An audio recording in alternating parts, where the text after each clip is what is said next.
Kadang-kadang mikir begini Pak, kok tega ya Pak manusia itu ya? Tak punya hati nurani. Kita yang jadi korban, tetapi sebaliknya kita yang disusahkan gitu. Tahu nggak Pak penyidik itu katakan apa? Gimana? Ibu punya backingan nggak di Mabes? Oh gitu? Iya. Punya backingan di Mabes. Duitnya ada nggak? Sekarang ini untuk menjalankan sebuah kasus, Iya. antara satu Anda punya uang, dua Anda punya kekuasaan atau kenalan nih, Iya. atau yang ketiga Anda Yang punya terpaksa viralitas. Halo, selamat siang. Selamat siang Pak. Apa kabar nih Prof? Kita ketemu lagi.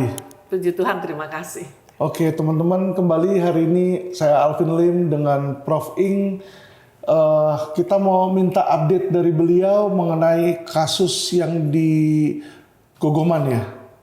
Di Gogagoman. Gogagoman di Sulawesi Utara, di situ di dekat-dekat Manado sana ya. Ya. Gimana Prof itu perkembangan kasusnya? Jadi perkara kami saat ini sedang ditangani oleh Mabes Polri.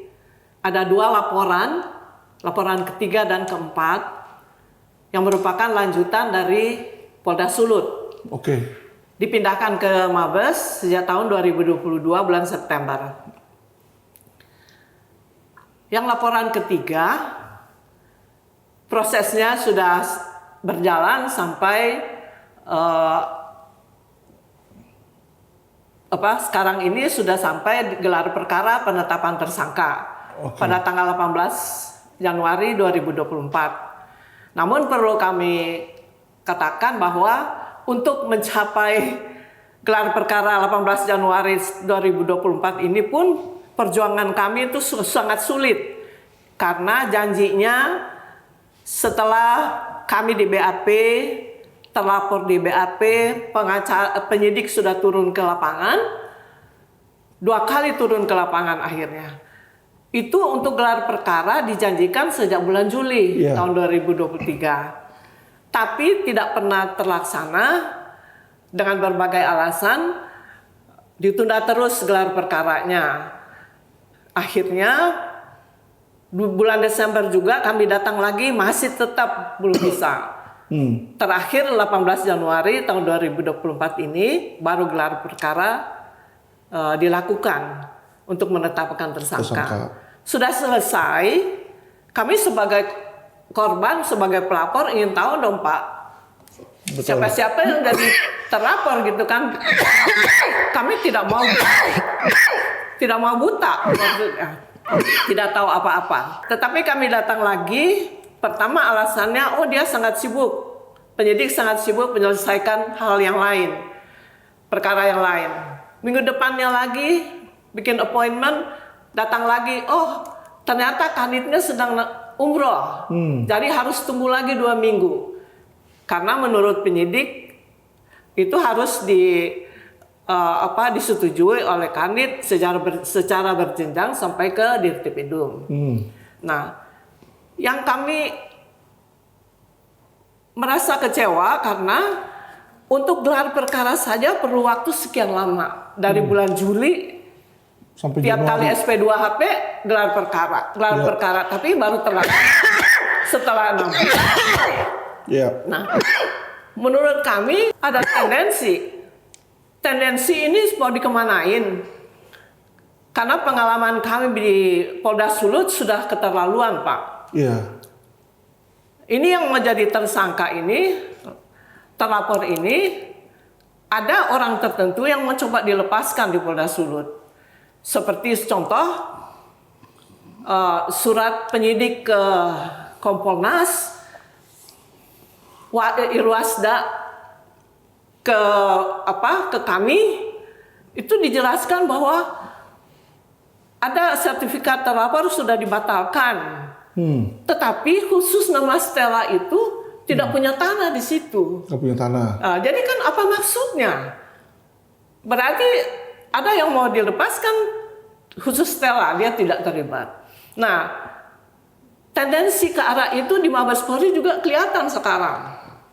Karena setelah pemeriksaan BAP semua dari terlapor, bahkan dari penyidik yang kami dengar, yang Stella ini tidak punya bukti kok dia katanya.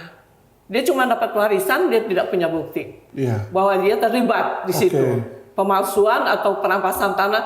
Lah kan dia punya sertifikat saja 2, Pak. Sertifikatnya 2. Nah, Ya.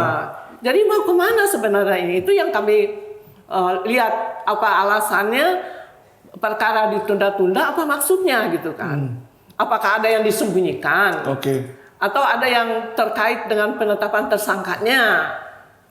Atau yang terakhir, Pak, kami pikir sekarang ini terlapor sedang melakukan PK di pengadilan negeri Iya. dengan menuduh kami melanggar hukum karena mencabut sertifikat mereka. Iya. Padahal sertifikat mereka itu dicabut oleh PT UN. Iya.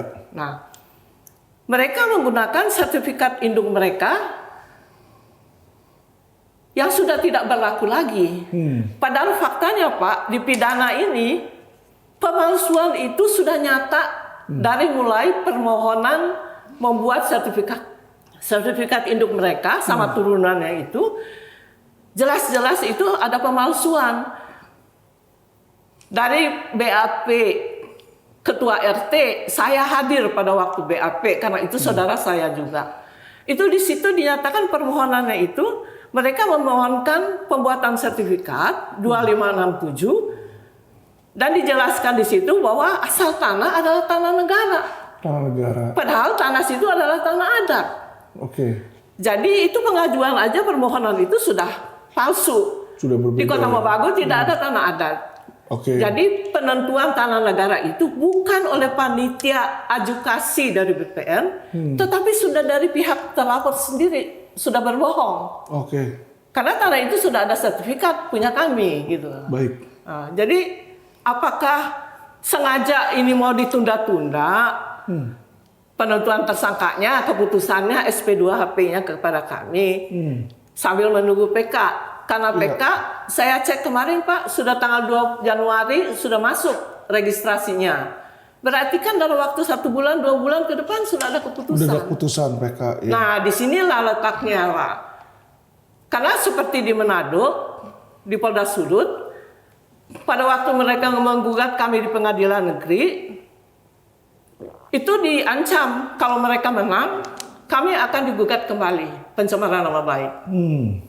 Nah, disitulah yang kami pikirkan kami yang jadi korban, tapi kelak kami dikriminalisasi gitu kan. Iya. Itu yang kami jaga, Pak. Jadi kami minta kepastian hukum segera. Ada kepastian hukum dan keadilan. Baik. Jadi semoga nggak terjadi lah Bu hal seperti itu yang buruk-buruk tersebut. Nah, kalau sudah ada penetapan tersangka, sudah dilakukan gelar penetapan tersangka, berarti dalam waktu dekat seharusnya penyidik mengirimkan SP2HP ya Bu ya. Ya. SP2HP yang menunjukkan siapa-siapa tersangka tersebut. Dan kalau sudah ada penetapan tersangka itu berarti itu sudah akhir dari proses penyidikan Bu. Jadi selanjutnya proses mereka adalah pemberkasan dan untuk pelimpahan ke kejaksaan untuk penuntutan. Jadi semoga cepat berjalan ya karena ini sudah bertahun-tahun ini setahu saya. Sudah 6 tahun, 4 bulan. Ya. Ganti Kapolda aja udah berapa kali ya Bu ya? Ke Kapolri itu surat pernah sampai 5 kali. Ya. Udah berkali-kali lah Pak. Gimana Bu perasaan mencari keadilan di Indonesia ini apa sih yang Ibu rasakan? Kadang-kadang mikir begini Pak, kok tega ya Pak manusia itu ya? Tak punya hati nurani. Kita yang jadi korban tetapi sebaliknya kita yang disusahkan gitu. Bagaimana kita mencari keadilan?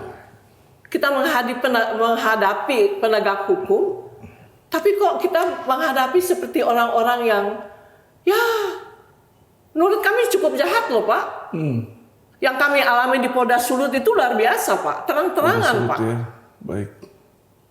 Sejak pertama saya datang ke Mabes, waktu masih ada di Polda Sulut, saya pernah lapor ke Mabes, minta supaya perkara saya ditarik ke Mabes.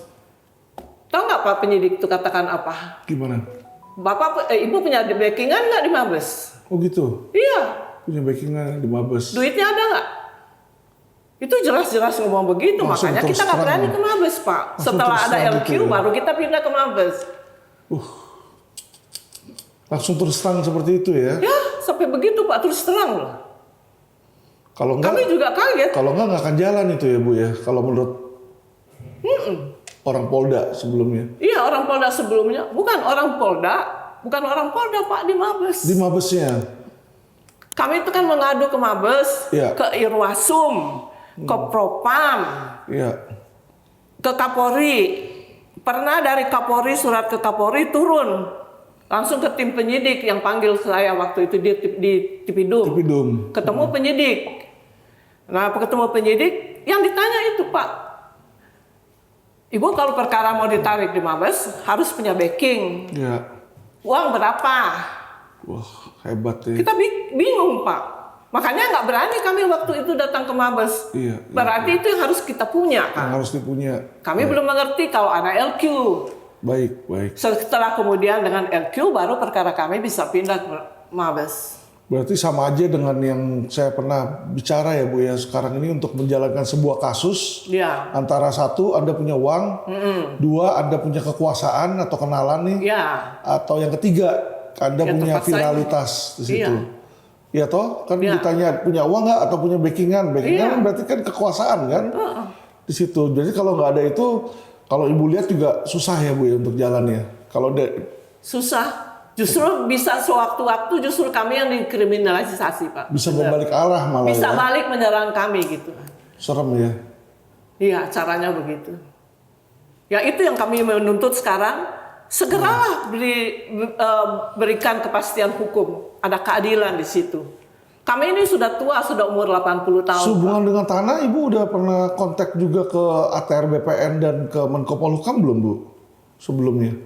Atau Polhukam hanya sudah kepolisian masuk. aja?